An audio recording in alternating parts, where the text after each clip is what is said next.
First contact's price. The horizon drifted silently through the emptiness of uncharted space, its hull gleaming under the light of distant stars.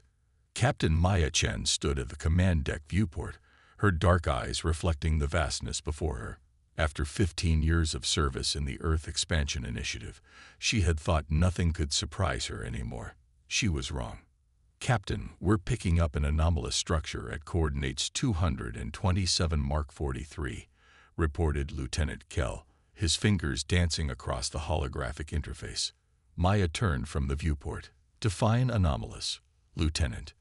It appears to be a station of some kind, but it doesn't match any known designs in our database. And Captain," Kell hesitated, "it's not registering any power signatures or life signs, but our scanners indicate it's at least several thousand years old." Maya's interest was piqued. Mankind had been exploring deep space for nearly a century, but encounters with evidence of other intelligent life had been frustratingly rare, mostly artifacts and ruins millions of years abandoned. This station could represent the most significant find of the decade. "Take us closer, but maintain safe distance protocols. Alert the science team and prepare an exploration party." An hour later, Maya led the away team personally. Their shuttle approached the massive structure, which resembled an enormous metallic snowflake with 6 symmetrical arms extending from a central hub. The station's surface was a dark, burnished metal that seemed to absorb light rather than reflect it. "No obvious damage," observed Dr. Ileana Santos, the Horizon's xenorchaeologist. "Whatever caused its abandonment wasn't external destruction." The shuttle docked at what appeared to be an airlock. The team, clad in their environmental suits, cycled through into the station. The interior was surprisingly intact. No signs of battle, no evidence of catastrophic failure. Just emptiness and silence. "Still detecting residual atmosphere," reported Petty Officer Nguyen. "Composition is breathable, but stale. Hasn't been refreshed in millennia." As they ventured deeper, the station revealed itself to be a marvel of engineering. Vast chambers with unknown machinery, corridors that curved in geometrically perfect arcs, and walls inscribed with flowing symbols none of their translation algorithms could decipher. "This architecture," Santos whispered in awe. "It's unlike anything in our records. Whoever built this was thousands of years ahead of us technologically."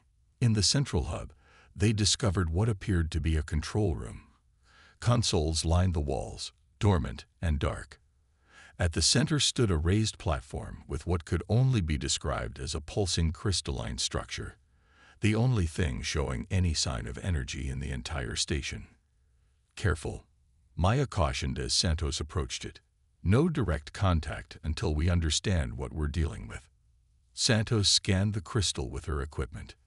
"It's waiting," she said, her voice hushed. "Waiting for what?" Maya asked. "I don't know, but it's in some kind of standby mode.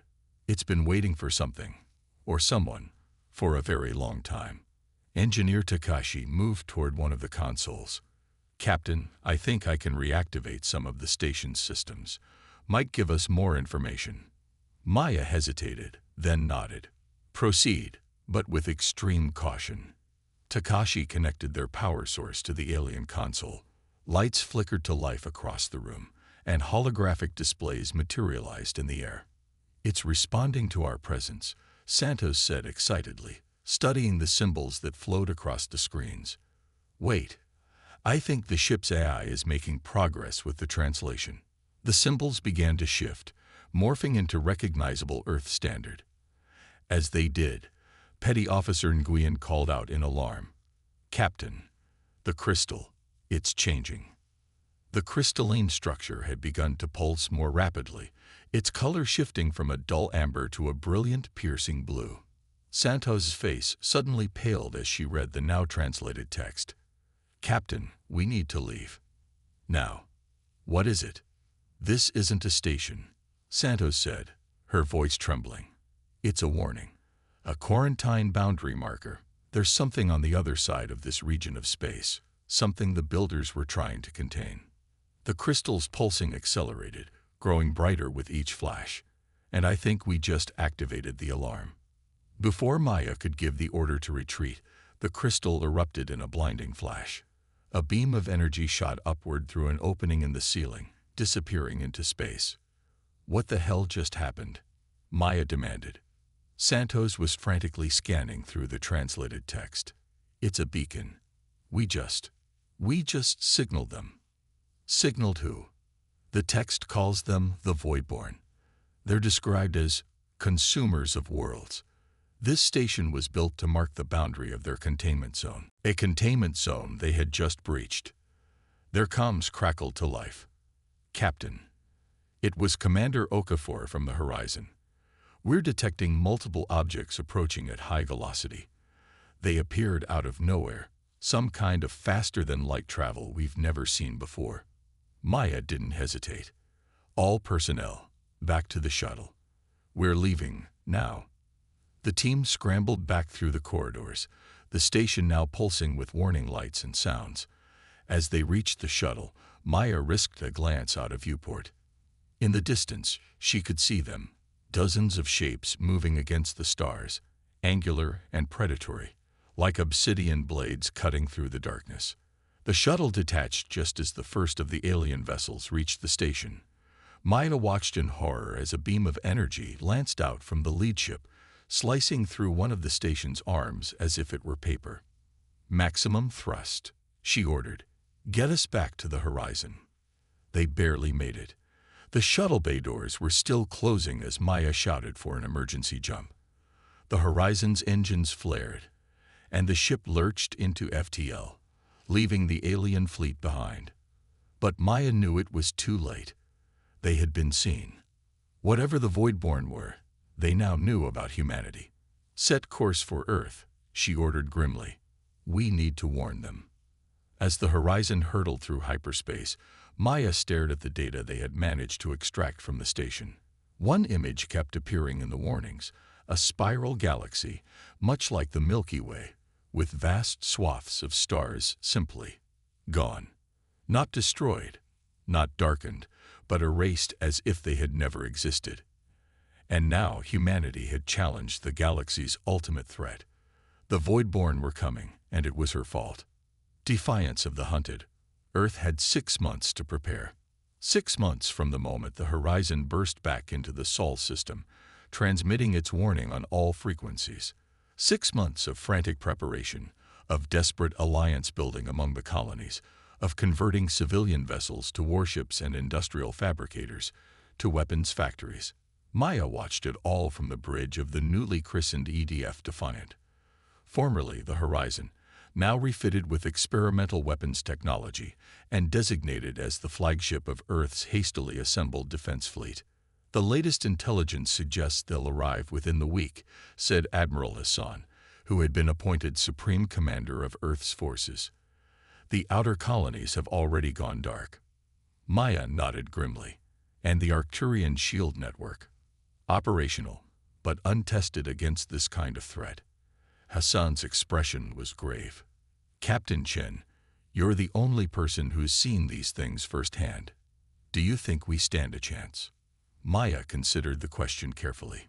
The Voidborn technology is vastly superior to ours, but they seem to operate with a hive mind mentality, coordinated but not particularly adaptive. If we can disrupt their command structure, we might create enough chaos to hurt them. That's a lot of ifs, Captain. It's all we have. Admiral. The Voidborn arrived 3 days later. Their ships emerged simultaneously at multiple points throughout the solar system. A coordinated attack designed to overwhelm Earth's defenses before they could react. The outer colony on Ganymede was the first to fall, its distress signal cutting off mid-transmission. Maya watched from the Defiant as the battle for Mars unfolded. The orbital defense platforms fought valiantly, but the Voidborn vessels simply absorbed the firepower, their hulls seemingly impervious to conventional weapons. Their energy signatures are fluctuating, reported Science Officer Santos, who had insisted on remaining with the ship. Every time we hit them with a concentrated barrage, there's a momentary spike in their shield frequency. Maya leaned forward, Can we exploit that? Maybe. If we could hit them with a precisely calibrated electromagnetic pulse at the exact moment of vulnerability. Get me a prototype, Maya ordered. And fast. As Earth's colonies fell one by one, humanity retreated to its homeworld for a final stand. The Voidborn fleet, now numbering in the hundreds, formed a blockade around the planet. Their message, transmitted across all frequencies, was simple: surrender or be erased. Humanity's answer was equally simple: go to hell. The battle for Earth began at dawn. The Voidborn struck from orbit, their energy weapons carving molten scars across continents. Earth's defense grid responded, filling the sky with missiles and energy beams. For every Voidborn ship destroyed, 5 human vessels were lost. Aboard the Defiant, Maya implemented their desperate plan. EMP weapons are calibrated and ready, reported Takashi, now the ship's chief engineer. But we'll need to get close, dangerously close, for them to work. Then that's what we'll do, Maya said, her voice steady despite the fear churning in her gut. All ships, form on the Defiant. We're making a run for their command vessel. The human fleet surged forward, a swarm of smaller ships protecting the Defiant as it drove toward the heart of the Voidborn formation. Enemy vessels closed in, their weapons tearing through the human defenders. We've lost the Beijing and the Sao Paulo, reported Lieutenant Kell. Shield integrity at 43% and falling. Maya gripped her command chair. Stay on course. All power to forward shields. They were close now, close enough to see the massive Voidborn command ship, a colossal construct of black metal and pulsing energy that dwarfed even the largest human vessel. Now, Maya ordered. The Defiant unleashed its secret weapon, not just an EMP, but a precisely targeted burst designed to disrupt the specific frequency of the Voidborn shields at their moment of vulnerability. The pulse struck the command ship just as it fired its main weapon, creating a cascade of energy that rippled through its systems. For a heartbeat, nothing happened. Then the command ship's lights flickered, and its weapons fell silent. It worked, Santos exclaimed. Their systems are in disarray. Maya didn't waste the opportunity. All ships, concentrate fire on the command vessel. The remaining Earth ships poured everything they had into the wounded Voidborn flagship. Its hull, suddenly vulnerable, cracked under the assault. Secondary explosions rippled across its surface. And then, incredibly, it began to break apart. What happened next, no one expected.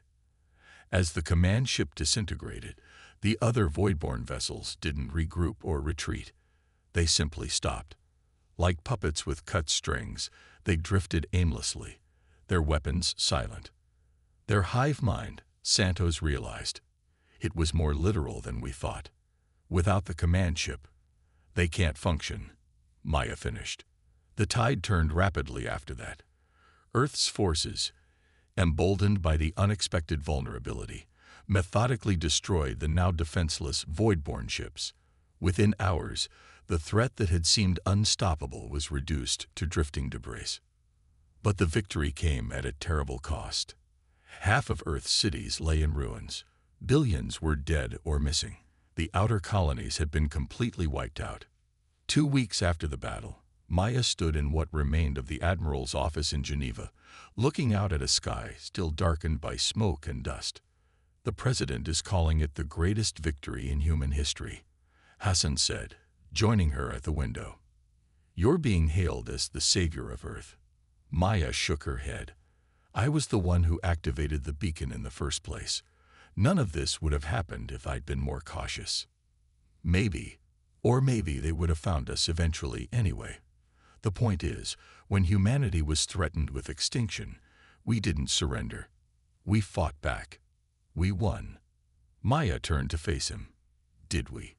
The last transmission we intercepted from the Voidborn. Our linguists have finally translated it. It wasn't a message of defeat. What was it? A call. A summons. Maya's expression was grim. The ships we destroyed were just an advance force, scouts for something much larger. We've proven ourselves to be a significant threat now. The real Voidborn Armada is coming. Hassan's face paled. How long do we have? Years, maybe decades, but they're coming. Maya turned back to the window, to the stars that were just becoming visible as the smoke cleared. And this time, we'll be ready for them.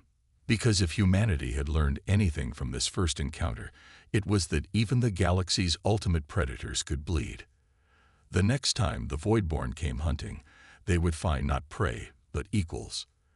The hunted had become hunters, and the stars themselves would bear witness to humanity's defiance. The end.